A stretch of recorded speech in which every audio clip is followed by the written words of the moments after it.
ഞാൻ കേട്ടു. ആ പാട്ടിൻ്റെ ഒരു വരികൾ വളരെ വളരെ അർത്ഥഗർഭമായ വരികൾ. മാത്രമല്ല, ഇത് ഒരു നല്ല വളരെ നിലവാരമുള്ള വരികളാണ്.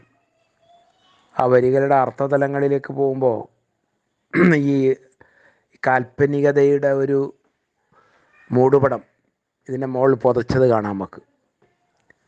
റൊമാൻറ്റിക് മൂഡ് എന്ന് നമ്മൾ ഇംഗ്ലീഷിൽ പറയാതെ കാൽപ്പനികത എന്ന് പറയും.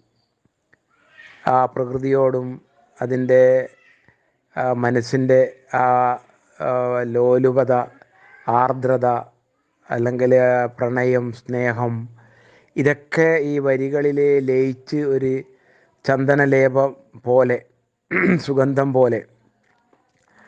റൊമാൻറ്റിസം ഒരു വരികളിൽ കടത്തിവിടണമെങ്കിൽ നമ്മൾ ഒരുപാട് ശ്രമിക്കണം.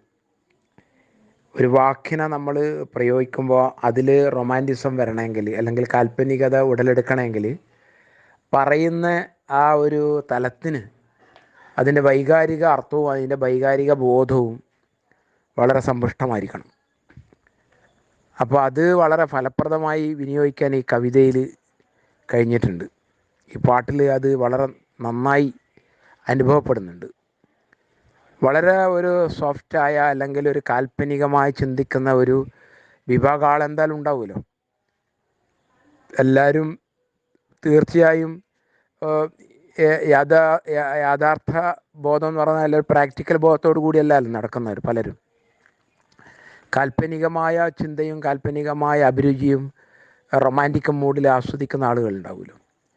അവരുടെ മുന്നിൽ ഇത്തരത്തിലുള്ള ഒരു പ്രകൃതിയോട് ഒട്ടിച്ചേർന്ന് നിൽക്കുന്ന, അല്ലെങ്കിൽ ആമ്പൽ പൊയ്കയും അതുപോലെ തന്നെ അധരങ്ങളിൽ അധരങ്ങൾ വന്ന് അണയുന്നതും അത് ഉണ്ടാക്കുന്ന വൈകാരിക തലവും, ആ വൈകാരിക തലത്തിനോടനുബന്ധമായ ചില പ്രകൃതിയിലെ ബിംബങ്ങളെടുത്ത് ഉപയോഗിച്ചതും, അതുപോലെ തന്നെ മനോഹരമായ രീതിയിൽ അതിൻ്റെ വരികളിൽ കോർത്തിണക്കി കൊണ്ടുപോകാൻ എഴുതിയാൾക്ക് കഴിഞ്ഞു എന്നുള്ളതാണ് അതിൻ്റെ ഒരു സമ്പുഷ്ടത എന്ന് പറയുന്നത്.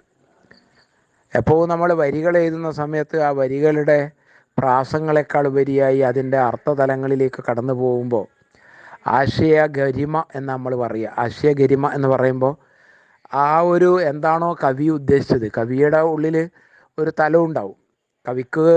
കവി കാണുന്ന ഒരു ലോകം ഉണ്ടാവും. ആ കവി കാണുന്ന ലോകമായിരിക്കില്ല ആസ്വാദകർ ഉണ്ടാവുക. അല്ല, അനുവാചകരും ആസ്വാദകരൊക്കെ, വായിക്കുന്നവരൊക്കെ കേൾക്കുന്നവരൊക്കെ സൃഷ്ടിക്കുന്ന വേറൊരു ലോകമുണ്ട്.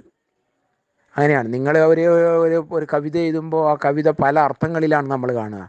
ആ കവിത പല മേഖലകളിലൂടെയാണ് നമ്മൾ വായിക്കുക. ആ കവിത പല ആശയ പെരുക്കങ്ങളിലൂടെയാണ് നമ്മൾ നോക്കിക്കാണുക.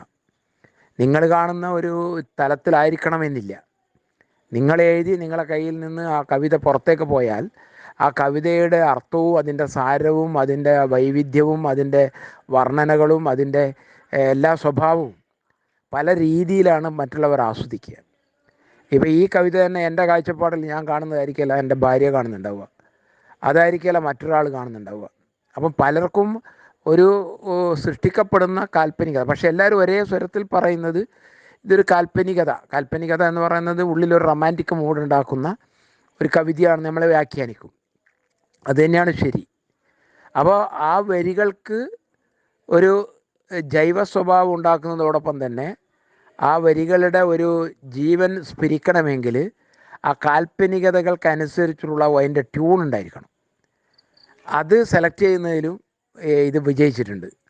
അതിൻ്റെ ഒരു ഈണം, അതിൻ്റെ ശ്രുതി, അതിൻ്റെ ഒരു മനോഹാരിത, അതിൻ്റെ ഒരു എന്താണ് അതിൻ്റെ ഒരു ഫാൻറ്റാസ്റ്റിക്കായ രീതിയിലുള്ള ഒരു റൊമാൻറ്റിക് സിറ്റുവേഷൻ ഉണ്ടാക്കിയെടുക്കാൻ ഈ ഈണത്തിനും കഴിയുന്നുണ്ട്. വരികൾക്ക് മാത്രമല്ല. നമ്മൾ മനസ്സിലാക്കേണ്ടത്, ഒരാളൊരു വരി എഴുതിയാൽ റൊമാൻറ്റിക് മൂഡിലൊരു വരി എഴുതി കഴിഞ്ഞാൽ ആ റൊമാൻറ്റിക് മൂഡിലുള്ള സംഗീതം തന്നെ അതിന് വേണം, അല്ലെങ്കിൽ നമുക്ക് അത് ആസ്വദിക്കാൻ പറ്റില്ല.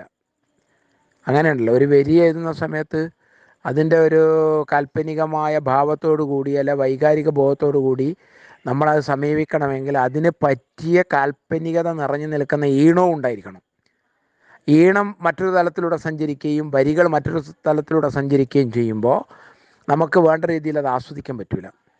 ഈണവും അതുപോലെ അതിൻ്റെ വരികളും കാൽപ്പനികതയുടെ ഒരേ ട്രാക്കിലൂടെ കാര്യം അങ്ങ് പോകുമ്പോൾ മാത്രമേ ഏത് പാട്ടിനെയും നമുക്ക് ആ റൊമാൻറ്റിക് മൂഡിൽ ആസ്വദിക്കാൻ കഴിയും. ഇതൊരു ഭയങ്കര പ്രയാസപ്പെട്ട പണിയാണ്. ഇത് ചെറിയ പണിയല്ലത്. അതിൻ്റെ ഉള്ളിലൂടെ ആണ്ടിറങ്ങി നോക്കുമ്പോഴാണ് നമുക്ക് മനസ്സിലാവുക. പാട്ടിൻ്റെ ആഴങ്ങളിലേക്ക് പരതി നടക്കുമ്പോൾ നമുക്ക് അതിൻ്റെ ആഴവും പരപ്പും അതിൻ്റെ വിസ്തൃതിയൊക്കെ അന്നേരത്തെ മനസ്സിലാവുക.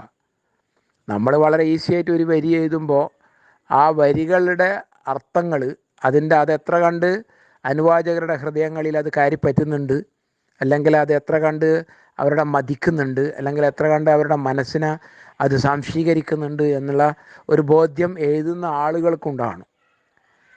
അതിന് അനുസൃതമായ രീതിയിലുള്ള ഒരു ഈണം കൊടുക്കുമ്പോൾ അത് അതിനേക്കാൾ വിഷം പിടിച്ചൊരു പ്രക്രിയയാണത്. ഇതെല്ലാം ഒരുപാട് പ്രോസസ്സിലൂടെ കടന്നു പോകുന്ന ഒരു പരിപാടിയാണ് ഇത്. അങ്ങനെ ഒരു വരികൾക്ക്, എഴുതിയിരിക്കുന്ന മനോഹരമായ റൊമാൻറ്റിക് മൂഡുള്ള വരികൾക്ക് അനുസൃതമായ രീതിയിലുള്ള ഈണവും നൽകാൻ കഴിഞ്ഞു എന്നുള്ളതാണ് ഇതിൻ്റെ പ്ലസ് പോയിൻറ്റ്. അതുകൊണ്ട് ഇത് ഗംഭീരമായിട്ടുണ്ട്, വളരെ മനോഹരമാണ്. ഞാൻ കൂടുതൽ പറയുന്നില്ല.